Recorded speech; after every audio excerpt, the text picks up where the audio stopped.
Dans un petit village reculé du Togo, Aku vivait une vie modeste mais paisible avec ses parents. La pauvreté les avait toujours accompagnés, mais leur amour mutuel suffisait à leur bonheur. Pourtant, un jour, leur quotidien fut bouleversé lorsque le père d'Aku tomba gravement malade. La maladie, implacable, alourdissait chaque jour l'atmosphère de la maison. Aku, assise près du lit de son père, pleurait en silence en épongeant son front brûlant de fièvre. Sa mère, quant à elle, se tenait à l'entrée, l'air absent, les mains tremblantes. Une nuit, après des heures d'angoisse, sa mère appela Aku dans la petite cuisine, éclairée par une lampe à huile. « Aku, viens ici », dit-elle d'une voix grave, son regard fixé sur le sol.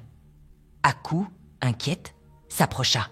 « Maman, qu'y a-t-il » Sa mère prit une profonde inspiration avant de lâcher, les yeux emplis de larmes. « Aku, ma fille, il n'y a plus d'autre choix. Tu dois quitter le village et aller en ville. Là-bas, tu pourras peut-être trouver de l'argent pour sauver ton père. » Aku recula, secouant la tête. « Mais maman, je ne connais personne en ville. Comment vais-je m'en sortir là-bas? Qui m'aidera ?» Les larmes coulaient librement sur les joues de sa mère. Elle saisit les mains d'Aku, son regard suppliant. « Si nous ne faisons rien, ton père mourra. Je suis trop vieille pour voyager, mais toi, tu as encore ta jeunesse et ta force.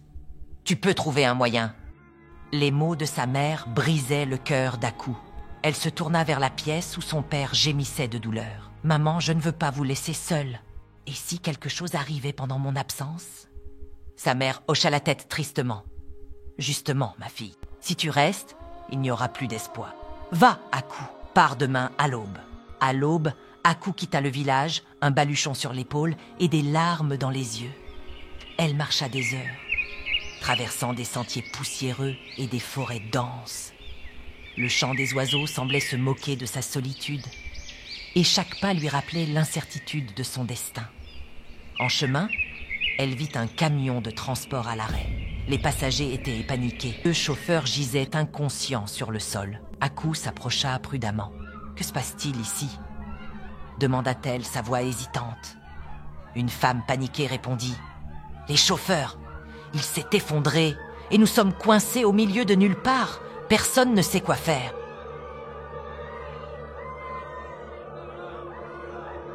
Aku, poussée par une intuition, se pencha sur l'un des chauffeurs.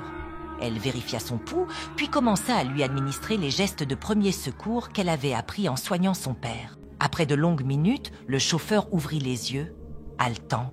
« Merci, Aku. Tu nous as sauvé la vie. Si ce chauffeur était mort, nous aurions été perdus, coincés ici, en plein milieu de la forêt. » Même le chauffeur, encore tremblant, s'adressa à elle. « Merci, Aku. Mais, dis-moi, où vas-tu? D'où viens-tu » Aku répondit avec sincérité. « Je marche à pied, je vais en ville.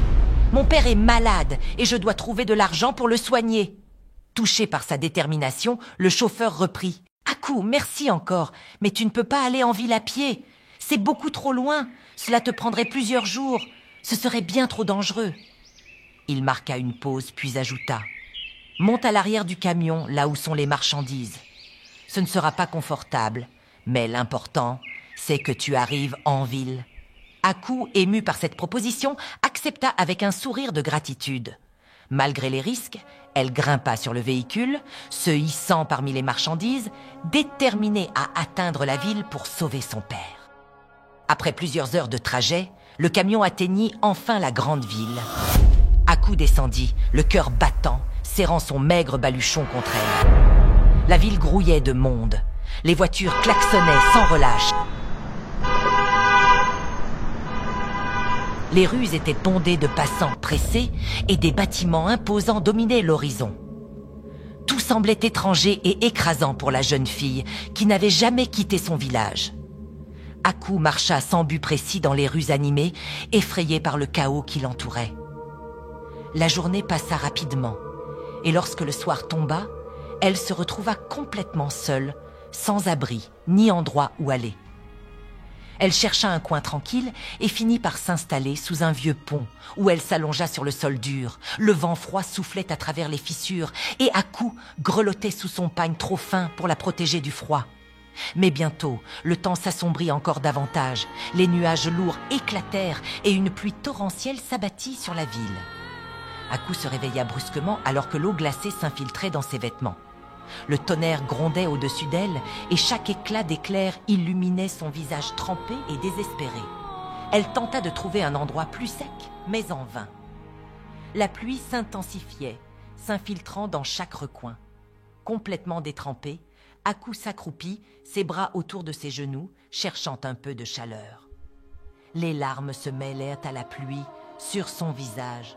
Malgré la tempête, Aku sentit un besoin irrépressible de parler à ses parents, de leur dire qu'elle était arrivée en ville, qu'elle allait bien, même si ce n'était pas le cas. Elle sortit une feuille froissée et un crayon de son baluchon. Tremblant de froid, elle s'efforça d'écrire une lettre sous la pluie battante, ses doigts engourdis par le froid. « Papa, j'espère que tu vas bien. Je suis déjà arrivée en ville, mais je n'ai pas encore trouvé de solution.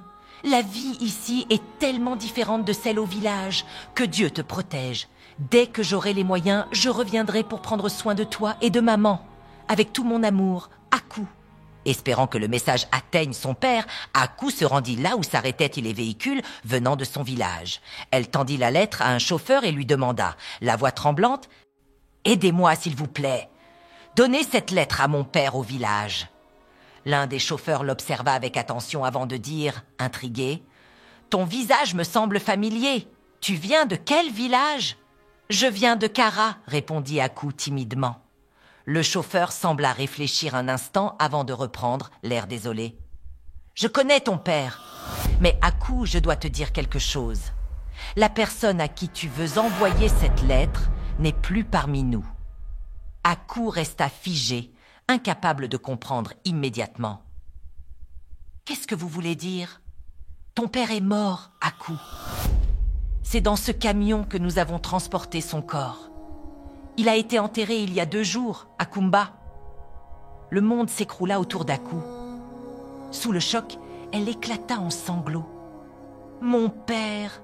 Non, ce n'est pas possible !» Entre 2 pleurs, elle s'accrocha au chauffeur et implora. « Je ne connais personne ici, je ne peux pas rester dans cette ville. Je veux rentrer au village, retrouver ma mère. Même si mon père est mort, je dois être auprès d'elle. » Le chauffeur soupira, compatissant, et répondit « Aku, ce n'est pas une bonne idée de retourner au village. La vie là-bas est dure et tu n'auras pas de quoi survivre. Écoute, je vais te présenter une femme en ville. Elle pourra t'aider à trouver un petit travail et un endroit où rester. » Aku, bien que réticente, accepta. Cette nuit-là devait être la dernière qu'elle passerait dehors avant de rencontrer cette femme. Pourtant, le destin réservait à Aku une tragédie. Alors qu'elle dormait dehors, seule et vulnérable, un inconnu surgit de l'ombre. Aku fut brutalement violée cette nuit-là, un acte odieux qui allait à jamais bouleverser sa vie. Arrivée au lieu du rendez-vous, le chauffeur attendait Aku, mais elle ne se présenta pas. Les événements traumatisants de la nuit précédente l'avaient plongée dans une profonde détresse. Quelques mois plus tard, Aku découvrit qu'elle était enceinte de cet inconnu. Désormais seule et sans ressources, elle continuait de vivre dans la rue, cherchant désespérément de quoi survivre. Obligée de mendier pour manger, Aku se promenait dans les rues, son ventre arrondi révélant sa grossesse. Un jour, alors qu'elle tendait la main pour demander de l'aide, une femme l'interpella. « Ton visage me dit quelque chose. Je crois te reconnaître. » C'était Yawa, une passagère qui se trouvait dans le véhicule qu'Aku avait sauvé dans la forêt. En l'observant de plus près, Yawa s'exclama « Mais c'est toi! Tu es celle qui a sauvé le chauffeur ce jour-là quand il avait perdu connaissance dans la forêt. » Aku, fatigué et brisé, confirma d'une voix tremblante « Oui, c'était moi. C'est moi qui les ai sauvés. » Les larmes aux yeux, Yawa la prit dans ses bras avec compassion. « Comment as-tu pu te retrouver dans une situation pareille? Tu es une bonne personne. Comment as-tu fini à mendier dans les rues, enceinte et seule ?» Les yeux baignés de larmes, Aku répondit avec désespoir. « Aide-moi, Yawa. Je ne connais personne ici. Je souffre. Regarde-moi, je suis enceinte et je n'ai personne pour m'aider. Ne me laisse pas seule. » Touché par sa détresse, Yawa prit une décision. « Viens avec moi, Aku.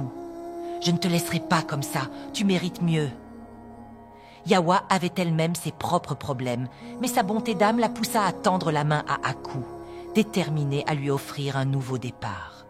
Cependant, cette femme, incapable d'avoir des enfants, proposa un marché cruel.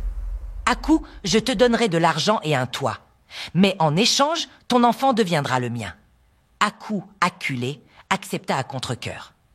Mais après avoir pris l'enfant, la femme devint paranoïaque, craignant qu'Aku ne revienne un jour pour le réclamer. Elle organisa un voyage en Turquie avec l'idée de se débarrasser de Aku. « Aku, il y a une opportunité. Je vais en Turquie pour affaires. Viens avec moi, cela pourrait changer ta vie. » Aku, hésitante, accepta finalement. Ce voyage représentait une lueur d'espoir. Arrivée à l'aéroport, Aku semblait perdue. Un homme s'approcha d'elle et demanda « Excuse-moi, tu as l'air un peu désorientée. Es-tu seule ou accompagnée ?»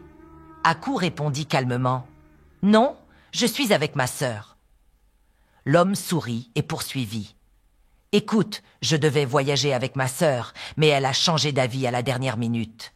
Je voyage en classe affaires et il y a une place libre. Est-ce que ça te dérangerait de voyager avec moi ?» Aku hésita un instant, puis accepta. « Oui, ce n'est pas un problème. » Yawa, sa sœur, observa la scène avec une pointe de jalousie, murmurant pour elle-même « Pourquoi lui propose-t-il ça à elle et pas à moi alors que nous sommes ensemble ?» Aku embarqua finalement en classe affaires avec l'homme, laissant Yawa contrariée. Arrivés en Turquie, l'homme, qui se présenta comme Koku, prit soin d'Aku. Il acheta des marchandises pour elle, l'emmena dans des restaurants prestigieux et des boutiques de luxe. Peu à peu, la vie d'Aku se transforma et Koku devint une figure centrale de son nouveau départ. Mais Yawa, rongé par la jalousie, ne supportait pas de voir Aku s'épanouir. « Aku, tu ne connais même pas cet homme. Pourquoi t'attaches-tu autant à lui ? C'est moi qui t'ai amené en Turquie et tu devrais rester avec moi. » Aku, calme et reconnaissante, répondit « Yawa, je sais tout ce que tu as fait pour moi et je t'en suis très reconnaissante. Mais cela ne m'empêche pas de nouer des relations avec d'autres personnes. Koku est important pour moi et il pourrait l'être pour toi aussi, un jour. Les bonnes relations peuvent toujours porter leurs fruits. » Ces mots n'apaisèrent pas Yawa. Son ressentiment grandissait à mesure qu'elle voyait Aku réussir. De retour à Lomé, Aku ouvrit une boutique de luxe grâce au soutien de Koku. Sa vie semblait prendre un tournant positif. Mais Yawa, rongé par l'envie, répétait sans cesse « C'est moi qui ai sauvé Aku ? Comment est-ce qu'elle a pu rencontrer cet homme et pas moi ? C'est moi qui l'ai récupérée dans la rue, moi qui ai pris soin d'elle et de son enfant. » Déterminée à briser cette relation, Yawa alla trouver Koku dans son luxueux manoir. « Koku, est-ce que tu sais qu'Aku te cache quelque chose ? Elle a été violée par plusieurs hommes, c'est de là que vient son enfant. Elle ne te l'a sûrement pas dit parce qu'elle a honte. » Koku, surpris, répondit « Je ne savais rien de tout ça. » « Bien sûr que non. Aku te le cache. Ce n'est pas une femme digne de toi, Koku. Elle n'est pas honnête. Moi, je l'ai accueillie chez moi quand elle n'avait rien. Je l'ai aidée et regarde comment elle m'a remerciée. C'est une personne ingrate. » Koku, troublé, garda le silence, mais les intentions de Yawa devenaient de plus en plus claires. Aku, toujours bienveillante, l'accueillit avec un sourire. « Je ne savais pas que tu étais sortie. J'ai préparé le dîner. Viens manger avec moi. » Ils s'installèrent à table, mais Yawa, dans l'ombre, y vit une opportunité. « C'est ma chance, » pensa-t-elle. « Si Aku disparaît, Koku sera à moi. » Profitant d'un moment d'inattention, elle versa discrètement du poison dans l'assiette d'Aku. Puis, elle observa, impatiente, en vérifiant sa montre. 5 minutes passèrent, 10 minutes, 15, 1 heure. Mais Aku continuait de sourire en pleine santé ignorant les intentions sombres de Yawa. Après plusieurs tentatives d'empoisonnement infructueuses, Yawa comprit que rien ne pouvait atteindre Aku. Sa gentillesse, son innocence et son bon cœur semblèrent la protéger de tout mal. Elle prit une décision radicale, consulter un puissant docteur magicien pour se débarrasser d'Aku. Après s'être renseignée, on lui indiqua que le magicien le plus redoutable vivait dans un village. À sa grande surprise, ce village n'était autre que celui où Aku avait grandi avec ses parents. Résolue, elle se rendit sur place pour mettre son plan à exécution. Arrivée au village, elle se dirigea vers le temple du sorcier. Face à lui, elle déversa sa rancune. Cette fille m'a volé ma bénédiction, elle a pris ma place, l'homme que j'aimais, celui qui devait m'appartenir. Je l'ai aidée, et en retour, elle m'a trahi. C'est une ingrate, et je veux qu'elle disparaisse. Le sorcier l'écouta attentivement, puis ferma les yeux pour consulter les esprits. Après un moment de silence, il déclara « Les ancêtres refusent, Aku est protégé. Reviens demain matin. » Déconcertée, la femme quitta le temple et chercha un endroit où passer la nuit. Elle trouva refuge chez une tante éloignée dans le village, se promettant de revenir à l'aube. Le lendemain, elle retourna voir le sorcier. Cette fois, il l'interrogea plus fermement. « Toi qui l'as aidé, pourquoi veux-tu lui faire du mal? Sais-tu que tes intentions auront un prix très élevé? Aku est innocente, et toucher à une innocente te coûtera cher. » « Je suis prête à payer ce prix, » répondit-elle avec obstination. Elle a pris ce qui me revenait. Le sorcier la fixa longuement, puis hocha la tête.